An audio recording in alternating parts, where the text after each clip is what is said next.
and step into that beautiful voice and sound of God right there.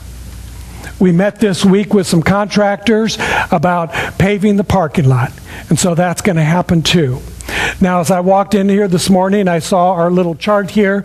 It says something like 10,600. I want you to know that just this morning, there was about approximately another $2,000 that showed up. Yeah.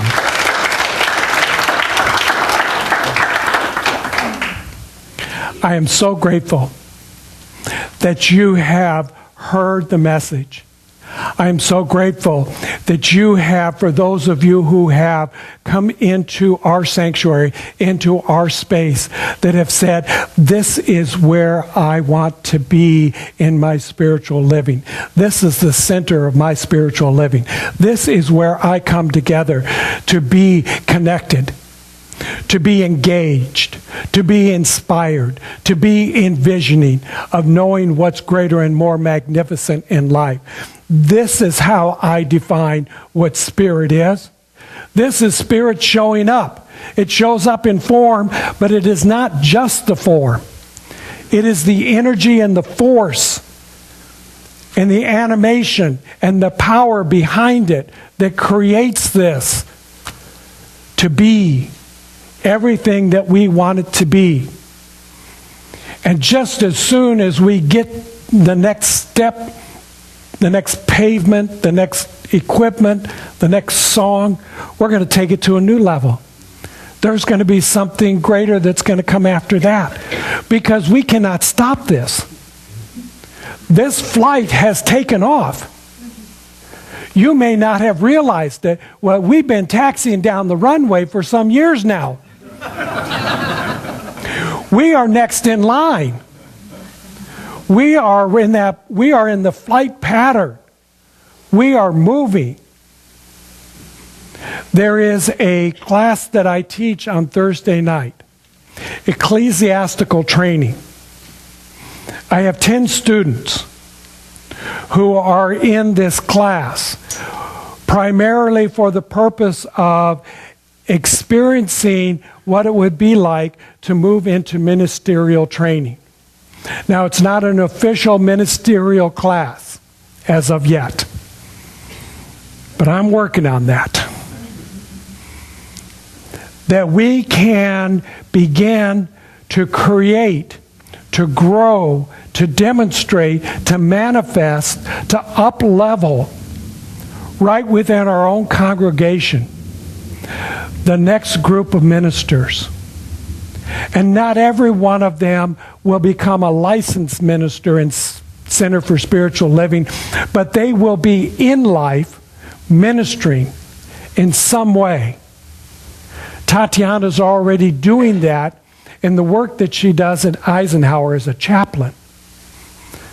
So there is already an outreach program, and I know that there are several others of you that are in an outreach way, that you are taking the message, you are taking what you are learning here out into the world in order to make it a place that is a world that works for everyone.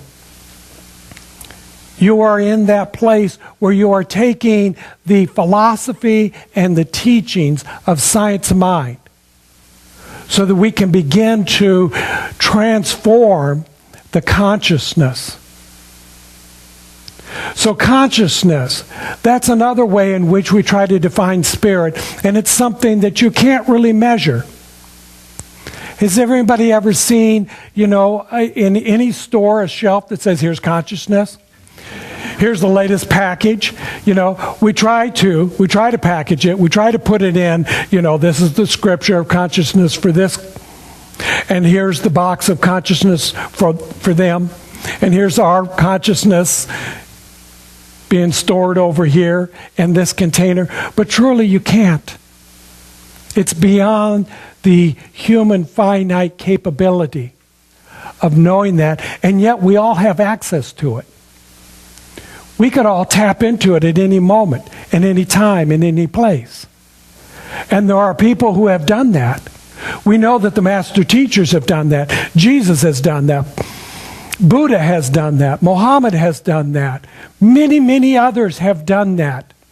That have stepped out, tapped into the source, and began to bring into their experience, their understanding of what is the divine life. And most of them do not have a need to try to define what is God.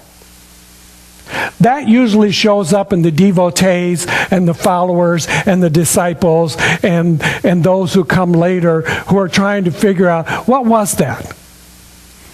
Who was that masked man?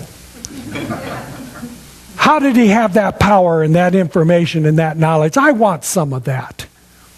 And so they're trying to find a definition because they think if I could just define it, then I can have it. Come to the realization you already are. God is. That's why you're here. God is you. In your experience, in your expression, in your personality, right here and right now. You have the opportunity to step more fully into life. Regardless of where you are on your journey, you can have more of this. And it can be at a higher level. And it can be of greater abundance. And it can be of more prosperity. And it can be more expanded love and more wisdom and more truth. And with the truth comes freedom. For the truth will set you free. The truth is that God is. You are. Life is happening through you, as you, right here, right now. And you can tap into that. And you don't need a power cord to do that. It's already there within you. See, now, some of us have this ability to tap into the source and make this connection. So I'm going to think of something right now. Okay. Who got that? Who knew what I was thinking? Okay.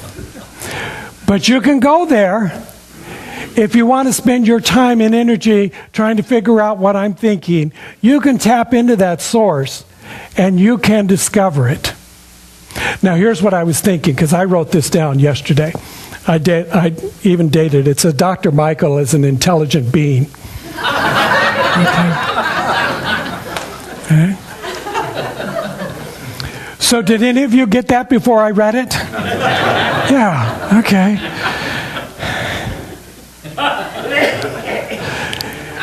You have the ability to go into that space, into that awareness of connecting with the divine. We look at how we define this in Science of Mind, and it shows up in almost every tradition, every faith, every culture, every scripture, every religion begins to talk about the Trinity. This is the best way that most brilliant minds have been able to describe that which is God. That it shows up in a form of Trinity, in an experience of Trinity. Spirit, soul, and body. Spirit is that which is changeless. Spirit is that which is. Spirit is that which has no name. Truly, because if you tried to name it, you would limit it. It is unlimited. It is eternal. It is absolute. And out of itself, when it has created a thought, when it has brought forth in its imagination, and it has set out into the creative experience, because that's what it is, it's creative. It has this thought, this imagination, this idea, the word, and it puts it out through the law. Now we look at soul as an experience of the law. It's the medium. It's the way by which the changeless begins to move into experience. And you can't see it. You can't measure it. You can't figure out what that is. What is that cable that goes from my mind to the universal mind?